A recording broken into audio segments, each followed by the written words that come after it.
नमस्कार, माझे नाव सिद्धी सुनील पोटे. माझ्या कवितेचं नाव आहे कारण मी मुलगीच झाले. जन्माला आले आणि घरी सुतूकच पडले. आई देवा घरी गेली म्हणून मी नकोशी झाली. कारण मी मुलगीच झाले. गल्लीतील सारे मुले मुली खेळायची, मी मात्र धुनी भांडी करायची. कारण मी मुलगीच झाले. शिक्षणाचा खर्च जास्त होता म्हणून शाळेतून काढून घेतले. घरचे काम कोण करेल म्हणून सारेच एकवटले. नाही काम वेळेत केले तर सारे दणादण मारायचे. नाही काम वेळेत केले तर सारे दणादण मारायचे. कारण मी मुलगीच झाले.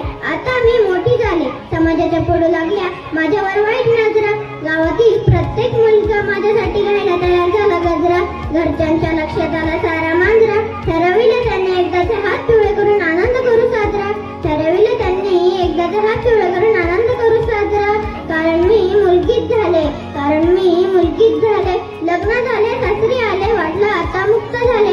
सासूने मला मात्र अपशकुनी म्हणून पाहिले.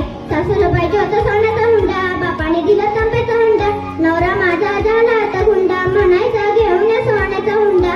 नाहीतर रोजच बसेल दंडा, नाहीतर रोजच बसेल दंडा. कारण मी मुलगीच झाले. कारण मी मुलगीच झाले. सासरी जाताना सावत्राईने भरली होती ओटी. तेव्हापासून रोजच झोपते मी उपाशी पोटी. तेव्हापासून रोजच झोपते मी उपाशी पोटी. लहानपणापासून मी नाही कोणासाठी खास, आता मला रोजच होऊ लागला सासूरवास. कारण मी मुलगी झाले. आता आली दिवाळी, सावत्र भावाने नाही कधी दिली मला ओवाळी.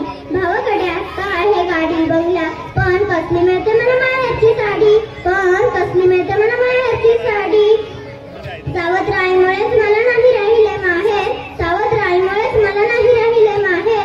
जगावर काय नाराज होऊ, घरच्यांनी दिला मला घरचा आहे.